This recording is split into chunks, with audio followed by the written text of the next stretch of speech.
নমস্কার, আমি রাজশ্রী আপনাদের সামনে চলে এসেছি নতুন একটি ভিডিও নিয়ে।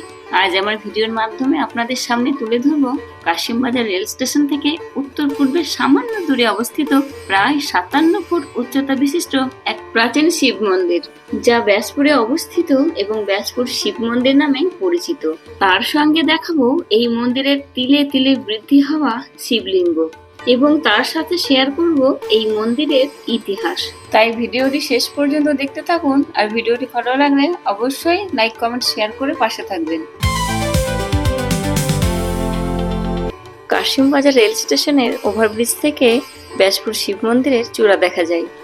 ওই যে সোনালী রঙের চূড়াটি দেখতে পাচ্ছেন, ওটি ব্যাসপুর শিব মন্দিরের চূড়া। তাহলে বুঝতেই পারছেন স্টেশনের কতটা কাছেই এই মন্দিরটি অবস্থিত।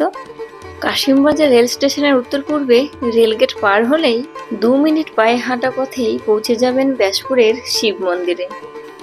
এবার আমরা চলে আসলাম ব্যাসপুর শিব মন্দিরের পূর্ণভূমি চত্বরে।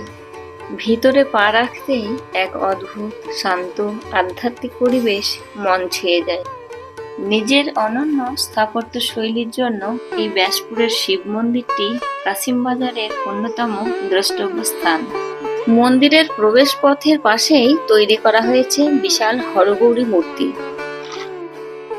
আজকের কাশিমবাজার মুর্শিদাবাদ জেলার সদর শহর বহরমপুরের উপকণ্ঠে অবস্থিত একটি প্রান্তিক জনপদ হলেও প্রায় 200 বছর আগে স্থানটির অবস্থান ছিল নগর সমতুল্য।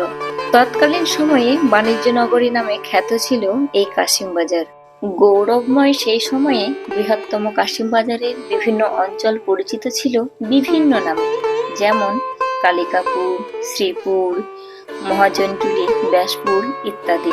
রাজপরিবারের সদস্যদের দ্বারা বিভিন্ন সময়ে বিভিন্ন স্থাপত্য নির্মিত হয়েছিল। পুরাতন বৃহত্তর কাশিমবাজারের ঐতিহ্য ছড়িয়ে ছিটিয়ে রয়েছে বর্তমান প্রান্তিক কাশিমবাজারের বিভিন্ন প্রান্তে। সেই রকমই অতীতের চিহ্ন হিসেবে দাঁড়িয়ে আছে ব্যাসপুরের ঐতিহ্যবাহী এই শিব মন্দির। কাশিমবাজার এস্টেটের প্রথম মহারাজা লোকনাথ রায়বাহাদুরের পুত্র রাজা হরিনাথ রায়বাহাদুর ছিলেন অত্যন্ত বিদ্যানুরাগী ব্যক্তি। তিনি বিভিন্ন শিক্ষা প্রতিষ্ঠান, টোল ইত্যাদি গঠন করে কাশিমবাজারকে তিনি সংস্কৃত বিদ্যাচর্চার অন্যতম পীঠস্থানে পরিণত করেন। তার সময়ে বিখ্যাত পণ্ডিত কৃষ্ণনাথ ন্যায়পঞ্চাননের নাম বঙ্গদেশে সুপরিচিত হয়। পণ্ডিত কৃষ্ণনাথ ন্যায়পঞ্চাননের পিতা পণ্ডিত রামকেশব দেব শর্মা 1811 খ্রিস্টাব্দে ব্যাসপুরের এই মন্দিরটি প্রতিষ্ঠা করেন। এই মন্দিরটি প্রায় 57 ফুট উঁচু। এই অঞ্চলের এই রকম সুউচ্চ মন্দির আর নেই বলেই মনে হয়। সম্ভবত বরানগরের রানী ভবানীর নির্মিত মন্দিরের অনুকরণে এই মন্দিরটি নির্মিত হয়েছিল।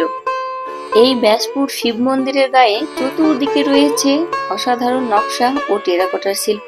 তার সাথে মন্দিরের গায়ে বিভিন্ন দেবদেবীর মূর্তি রয়েছে, যেমন দুর্গা, কালী, রাধা মাধব, গণেশ ইত্যাদি।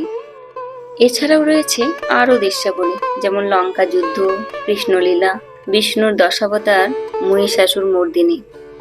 এছাড়াও রয়েছে সিংহ, হাতি, সর্প ইত্যাদি প্রাণীর মূর্তি।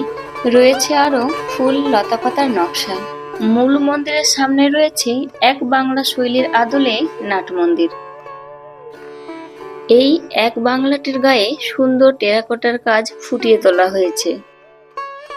মন্দিরের সংস্কারের ফলে টেরাকোটার কাজগুলি কিছুটা সাবেকিয়ানা হারালেও তা নিজস্ব উৎকর্ষতা ধরে রেখেছে।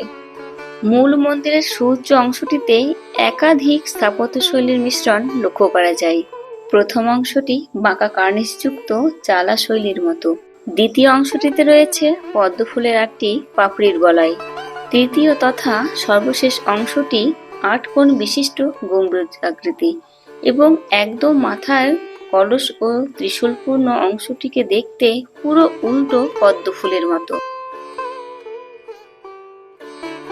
নাট মন্দিরের উপরে রয়েছে একটা শিলালিপি, আর এই শিলালিপিতে যে কি লেখা আছে আর কোন ভাষায় লেখা আছে সেটি সম্ভবত কেউ আজ পর্যন্ত বলতে পারেনি। সময়ের সাথে সাথে এই মন্দিরটি জরাজীর্ণ হয়ে পড়ে। 1918 খ্রিস্টাব্দে লালগোলার মহারাজ যোগেন্দ্র নারায়ণ রায়বাহাদুর এই মন্দিরটি সংস্কার করেন।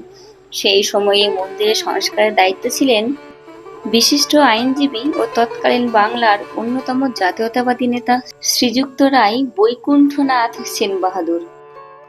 1995 সালে মহারাষ্ট্রের অমিত কুমার ভোসলে ওরফে বালুবাবুর উদ্যোগে মন্দিরটি সংস্কার করা হয়। মন্দিরের গর্ভগৃহে রয়েছে প্রায় 5 ফুট উচ্চতা বিশিষ্ট কুষ্টি পাথরের শিবলিঙ্গ। স্থানীয় মানুষদের কাছে অধিষ্ঠিত দেবতা ব্যাসদেব বা ব্যাসেশ্বর নামে পরিচিত। জনশ্রুতি আছে এখানকার শিবলিঙ্গটি বছর বছর ইঞ্চিতে ইঞ্চিতে বাড়ে।